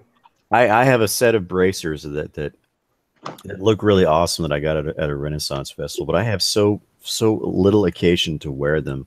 I have a pair of motorcycle boots that I fucking love. They're badass looking. They have like metal accoutrements and stuff like that, but they're so freaking warm that I can't wear them like 10 months out of the year. It's well, yeah, you're in Texas. When I see Irving in these goggles, I think he's gonna like put on some gloves and just go outside into his ultralight and just crank that motherfucker up and go flying, man. Yeah, you can just see the wind flowing through his hair right now. Airborne and hell yeah, exactly. I see him putting on a tailcoat and going out and putting on a hat as he goes out the door, picking up the cane right at the door.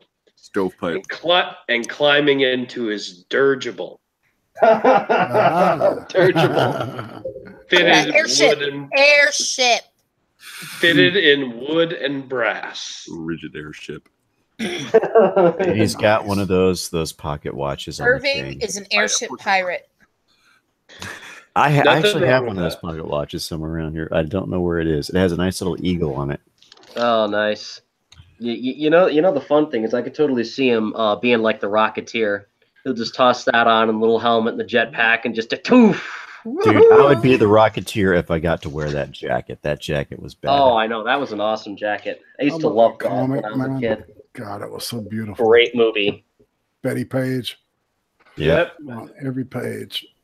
They had a comic book of that? Dude, now I need to go look. Yeah, that's what led to the movie, man. Yeah. Oh, there was a comic book. There was a radio serial. Yeah. Yeah, well, yeah. And then before that, there was like all the Rocket Men stuff, and there was like three different serials that were like based on that. The same footage was used in every one of them. You know, the dude jumping on the little miniature trampoline, man, and just jumping off and. Hey, I always thought it was pretty cool, man. I did too, man. I used to do stuff like that all the time. Like the one goofy thing I did as a kid is it's sort of stupid Batman thing where I tried to fly with a makeshift cape. Like I was literally like leaping off my bed, and I was like, "Oh, I got this to work this time." Because like you're one of those kids that saw Mary Poppins and tried to jump off his roof with an umbrella. I actually found a documentary about how parachutes are made in World War II from bed sheets. So I was like, "All right, let's get this to work, Batman style." That's right. Yeah, because they said like something with nylon and some other bed sheets and that. So I was like, all right, let me get a rope and tie this to this and this, and I'm Batman. We're gonna get this to work. And my mother just looked at me and was like, no. Burnside is the dark Swede. Well, I'm gonna have to be now, since they're apparently gonna go ahead and start confiscating everyone's guns in this city. Yep. Or rather the state. God. Yep. I hope everyone in Wilmington and that decides to go and get the Supreme Court involved, because seriously, that's the only way they're going to knock this thing down, because that's what they did last time when they tried to do the actual handgun ban. They only got it for about 2 or 3 years, and the Supreme Court came in and said, pay money or stop it. And Chicago decided, all right, we're going to stop it. So it's probably going to be the same thing. And they're going to go on for about 2 or 3 years, go on a couple of confiscations, and then the southern chunk of Illinois is going to go, you're not doing this outside of your 606 there, City Slicker. We're getting the Supreme Court. Hey, I'm a bit curious, and this hasn't come up. Where's Scoob? I sent him. I think he fell asleep. Yeah, he's done that before. I know he went to bed around like 5-ish, roughly, when between 4 and 5 when I first got up, because he had a pounding headache. So chances are he's still out cold from that. Yeah, I understand. And I mean, I did send him a link. I invited him, so I hope he's okay. I was starting to get a little worried about Kaz here too, because I hadn't seen him in several streams, and he's living down in California. And yeah. I thought the communists had got him. Not yet. They're looking for a fox, but they don't know how to do that shit. Dumb faggots. Oh, funny. I hope they get rabies.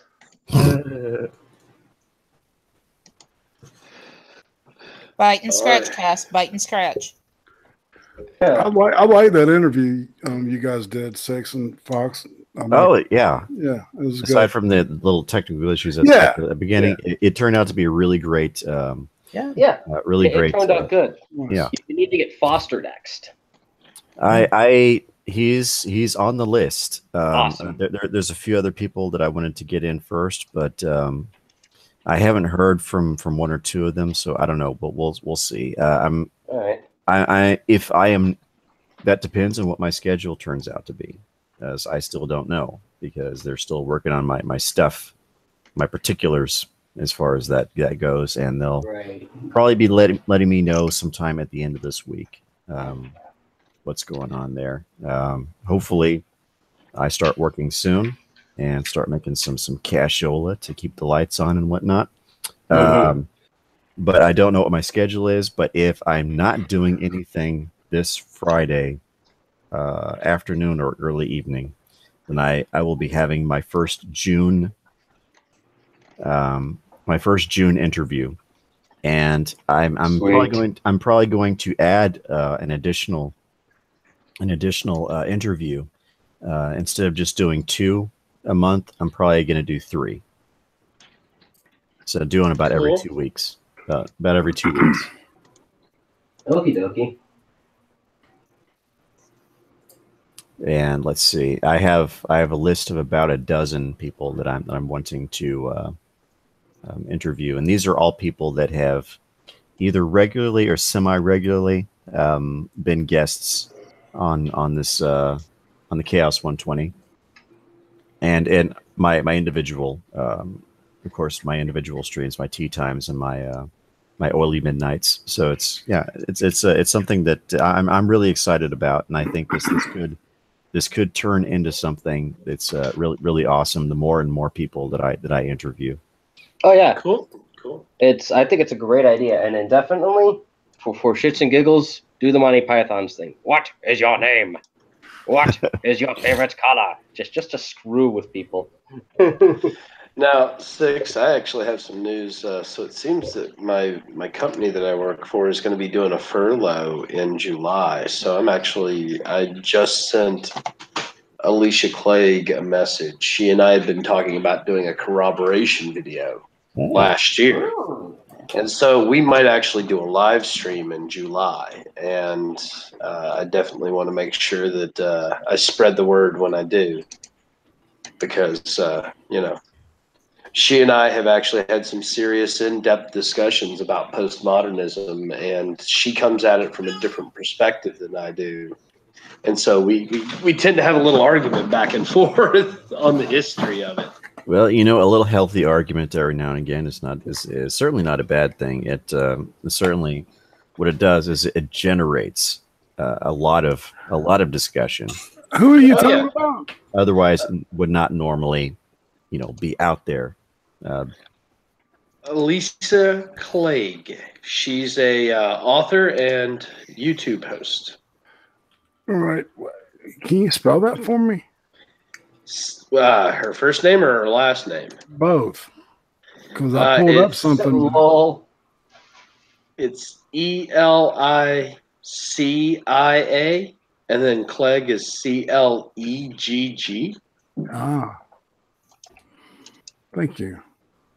So I might. Is this somebody that I want to subscribe to? You might want to subscribe to her. She's a blonde older lady from Utah, and she definitely has some skills and some knowledge, and she's definitely worth Bet you listening want to subscribe to them skills and knowledge. Hey, Oh, I know who she is. She's follows you, me on Minds. Yep. Oh, wow. Yeah, she and I chat a lot on Minds. She and I share each other's content, and yeah. So that's what they're calling that now. I swear, irate. Seriously, I'm gonna bust your hard. So I've just So hard. Someone's horny. Flag. and I might also get a hold of Reading Ren. We had been talking about doing a stream or a video together, and so I might try to do that in July. If you wouldn't mind, I'll post her link in the chat. Sure, go ahead.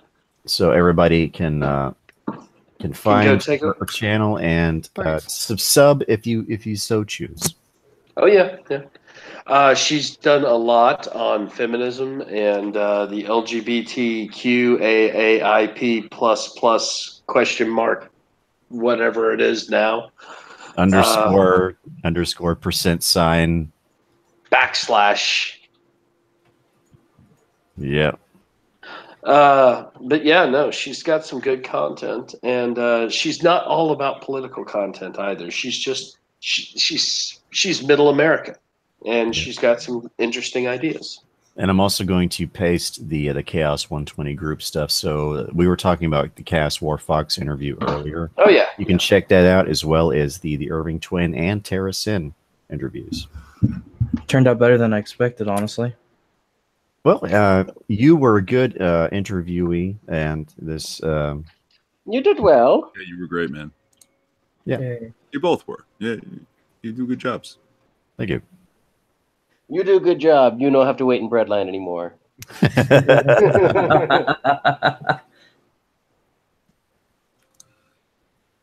Now you're in the line at the deli. You upgraded. I recommend the Black Forest ham. That's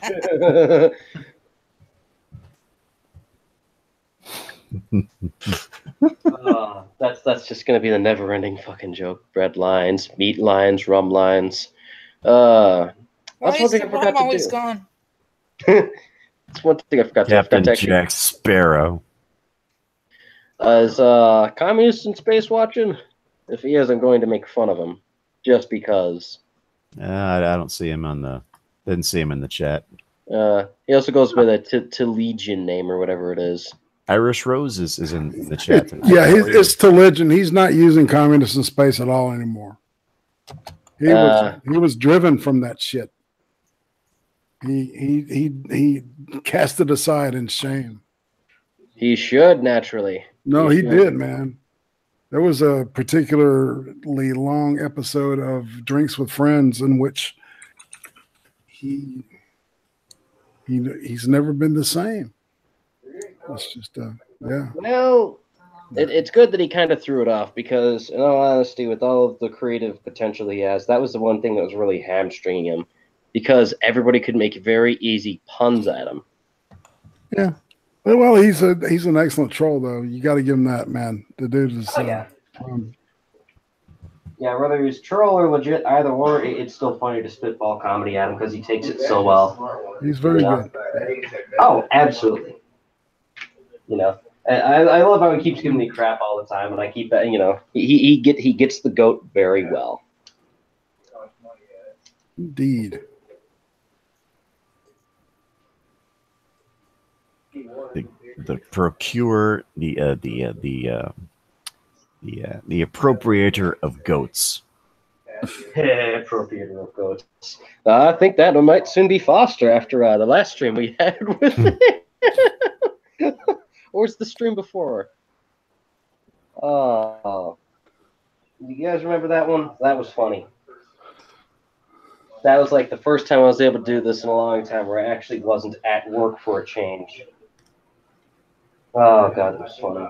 Who in 2013, 2012? Stupid Monopoly thing. Damn. So do we got anything else? We just gonna ramble? Let's see. We just got veterans, so sorry about that, guys. My entire network went down, so I had to kick my mobile hotspot on. I don't know what just happened. I'm gonna have to take a look after we're done with the stream and figure out. They're going to take you away, haha. They're going to take you away, ho ho. Apparently, they're already trying to censor me. I guess I better load up the extra bags and get ready. Let me see. Let me see if I can actually say the word cracker. Oh God, yeah. Oh, I remember that. That was absolutely hysterical. Yeah, like yesterday, you couldn't say the word cracker. Was it? Yes, cracker. Crack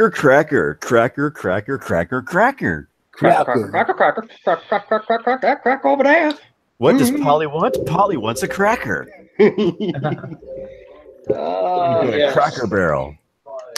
I'm gonna get to some saltines and crackers for my soup. What is a matzo? It is a giant cracker. A very big white one. What did I get in my MREs? I got some big ass crackers. Cracker Box Palace. What do I like with my cheese? I like them with crackers. Yeah, I'm just glad I have a backup plan for my internet going out. I've got unlimited data on my cell phone, so I can mobile hotspot it if I have to. Awesome. my cracker tongue just kicked Tara. Tara's gone. Oh no. Oh gosh. Oh girl. Oh no. The great cracker censorship. The censorship of cracker. The crackering censoring. Oh my. It's the crackering.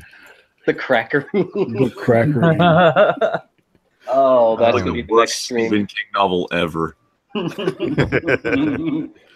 Oh my gosh. Hey, I this 4th of July, I'm gonna pop off a lot of firecrackers. Guys, we should also make sure that we announce that Bering's got his channel back. Yes, he does. Oh, right.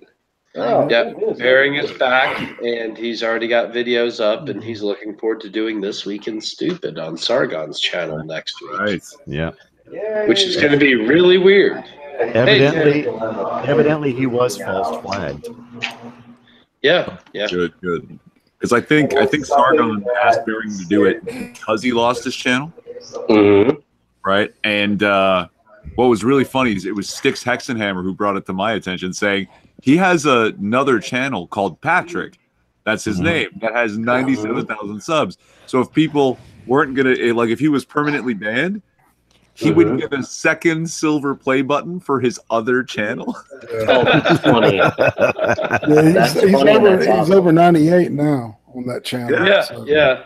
I finally broke down and subscribed to his Patrick channel as well.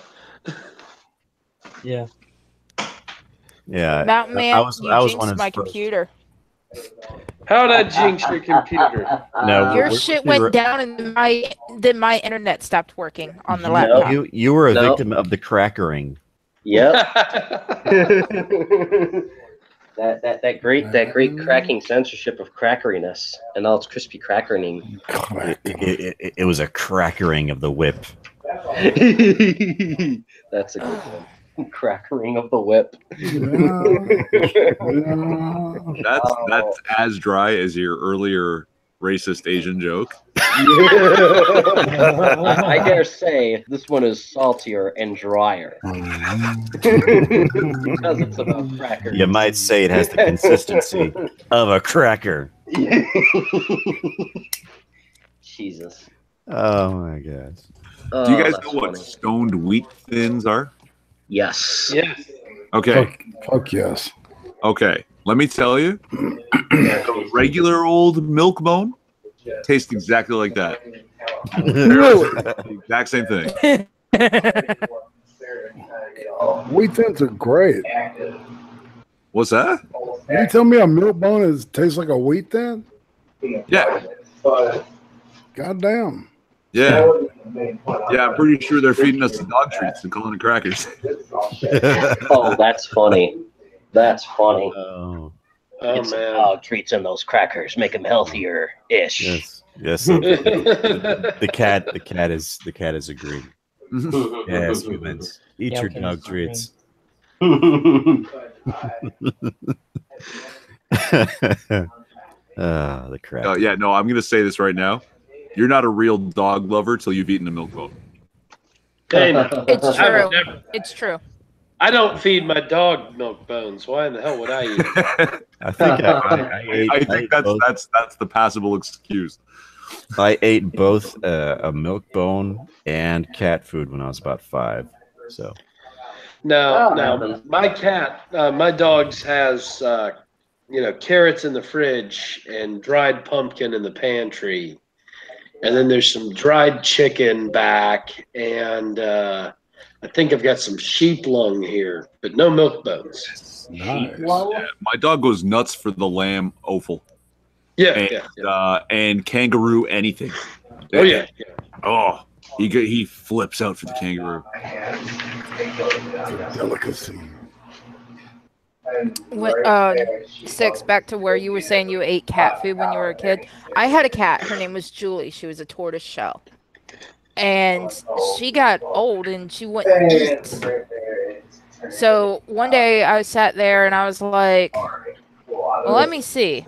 Because she considered me like her kitten. mhm. And I sat there and I ate a couple pieces and she's like, oh, if the human eats them, I will eat it. So she ate it. That's how I had to feed her. I had to feed her, eat a couple pieces of her cat food because it was only dry so that she would eat it. Was she getting old and senile and paranoid that you guys were trying to poison her? I think so. But see, my You dad had bastards, allergies I know what to you're cats. up to. I know what you're up to. My This dad- food it's tainted. It's tainted. He, It's the cracker. he had allergies to cats, but my mom wouldn't let him get rid of my cat because, we'd had that cat since I was born. Yeah. Aww. Yeah. We had when I was growing up, we had this tortoiseshell that was actually born like 2 years before I was, so he was actually older than me. And she lived to be 15, and then she developed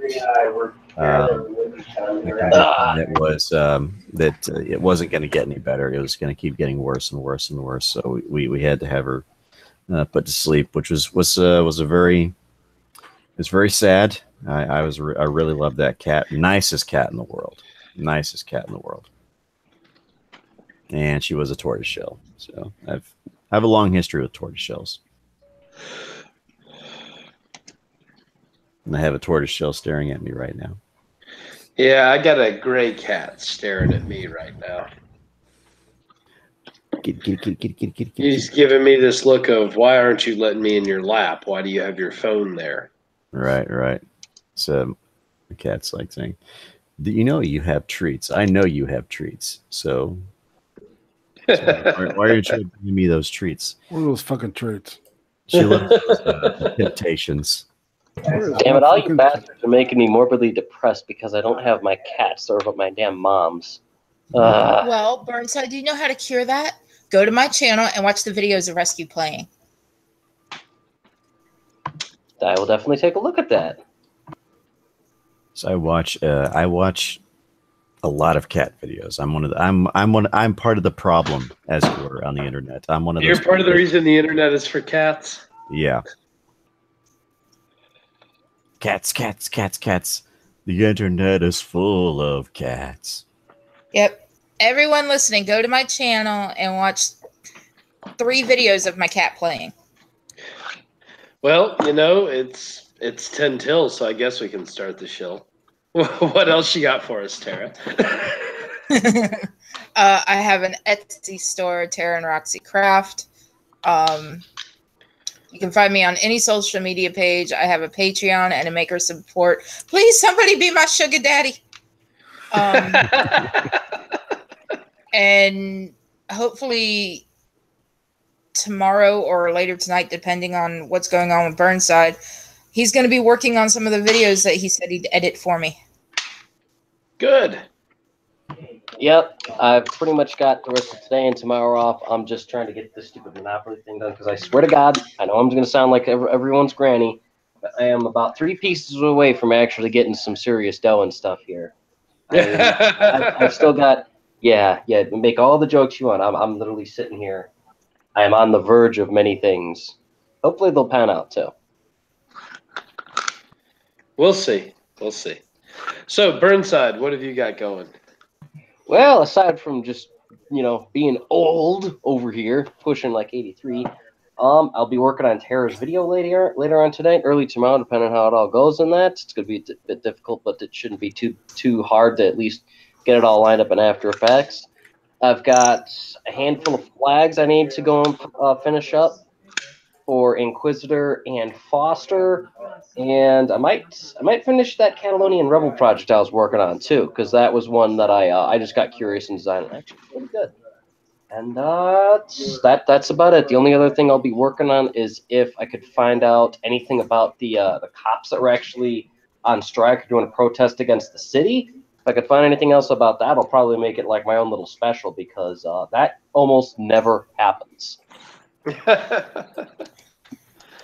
So Kaz, what you got going on, man? Nothing too much. I'm still trying to figure some stuff out, but I do plan on trying to make some videos if I can. Anything we should be looking for? Not entirely at the moment. I'm still trying to figure that shit out. I know I'm very wishy-washy on this kind of shit. It's all right, man. So Irate, what you got going on?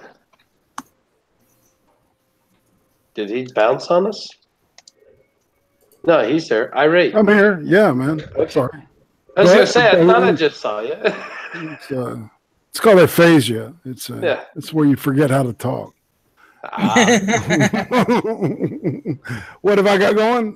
Well, of course, tomorrow night I'm hosting Chaos 120, and Thursday, Big Fat Brian and I will be looking at.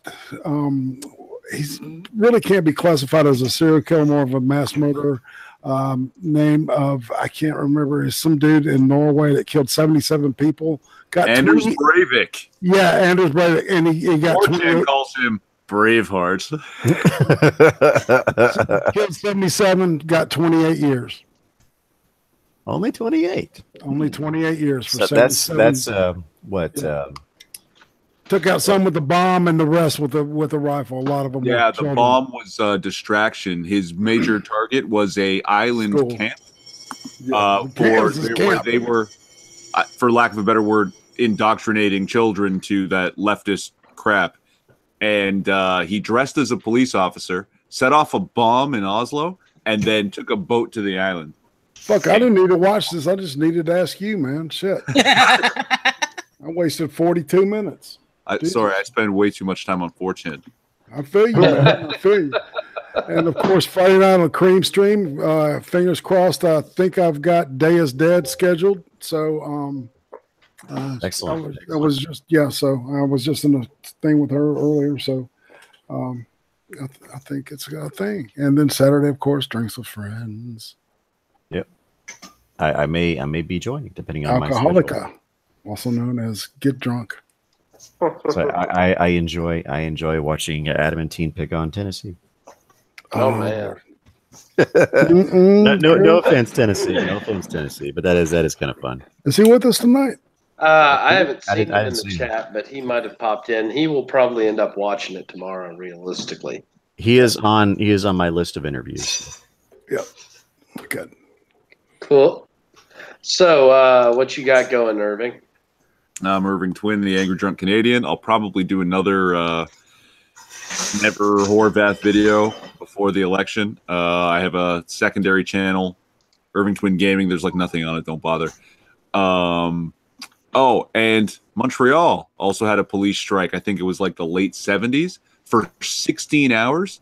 It's called the Murray Hill Riot or Montreal's Night of Terror. Like the whole city was on fire. A police strike is something that just should never happen. Okay, never. You know, that's why I have guns, right? I don't care if the That's police why strike, we keep should them have riot. guns over here. That's why I was surprised. I was like, you guys went and protested over there and nothing happened? Well, damn. Like, literally. It's crazy, isn't it? Yeah, it's Chicago, man. It happens. You know, they waited till this meeting that was going on with the city council, and they all gathered around with picket signs and stuff. I was like, and nobody told me this. Why, motherfuckers? Well, I was looking at the kill statistics from Memorial Day weekend in your neck of the woods, Burnside. Oh, good. Somebody checked him because I didn't for once. I just did 38 dead. Nice. I think that beat last year. I think we had only 30. Or is it 20, 24, 26, roughly, I think? I have to go double check. Well, 6, what you got coming up, man? Well, before I get into my shill, I just wanted to quickly read our respective Artarian horoscope here. Yeah. Let's see. People may be caught off guard by how much you want to talk and how fast you speak your words today. You normally deliberate style of communications. Your normal deliberate style of communications feels old and worn out, but you don't necessarily have anything to replace it. Be cautious in overloading others with information too quickly. Put your thoughts in order before you open your mouth because you can only get one chance to deliver your message. Verifying data before you share it as a fact is always prudent. Now it's an absolute requirement. I call this the crackering. Anyhow, I'm tentatively setting my interview for whoever I'm going to be interviewing. That depends on who responds by Friday, but I'm tentatively scheduling my interview for either Friday afternoon or Friday evening. We'll see which one works out better. Of course, I am the Next 6 Minutes. You can find me on the Next 6 Minutes channel. You must spell out the word 6 if you want to find it, because if you don't, then you won't. I also have the Next Live Streams channel, and that's what I normally do my live streams from. Unless I'm filling in for a buddy, then I go to my primary channel and title it something clever. Anyhow, let's see. My Houston Rockets managed to fall short again. This is what happens when you build a great regular season team, but don't really plan so much for playoffs. I am impressed that they got as far as they did, but they are the Houston Rockets after all. So it's another boring LeBron James and Stephen Curry finals. Anyhow, I know we'll no longer be discussing the NBA until their next season begins. So that's how it works out. Anyhow, that's what I got. Quick side note: I'm pretty sure Tom Pinoid is streaming right now, and it's Tom letter P Noid, all one word. If you guys want to go jump over to that stream. Oh hell yeah, he's a good guy. Yeah. Well, I just want to say thank you all for joining us tonight. I know we all had a bunch of fun doing this, and a lot of y'all have fun watching us, and it's definitely worth doing. Anybody got anything else? Thank you all for talking me off the cliff. You're very much welcome. Hey, we'll let you know if the volunteer brigades start to form for the Free Party of Britain or whatever they want to call it. Irving, we need somebody to operate the airship so we can drop the weaponry. Oh hell yeah! I mean, if you got that dirigible running, man, just start dropping plates, and you know what? Just give me a bungee cord, man. I already got the rest of my gear. We can start hot dropping over there. Or might start be dropping barrels of crackers. Cracker barrels. Oh yeah. And we've got unleash rabid parakeets upon the populace. or the other Budgies. things a controversial buddy of mine likes to say. He says now release the caltraps and mice. That's a great friggin' idea. It is. I'll tell you who came up with it after we canceled the stream. All right, guys, y'all have a nice night. I am the Veteran Mountain Man, and thank you for having joined me on this Chaos 120. Hail Sigmar. See you around, everybody. Yiff, yiff, motherfuckers. The crackery. Yeah, bro.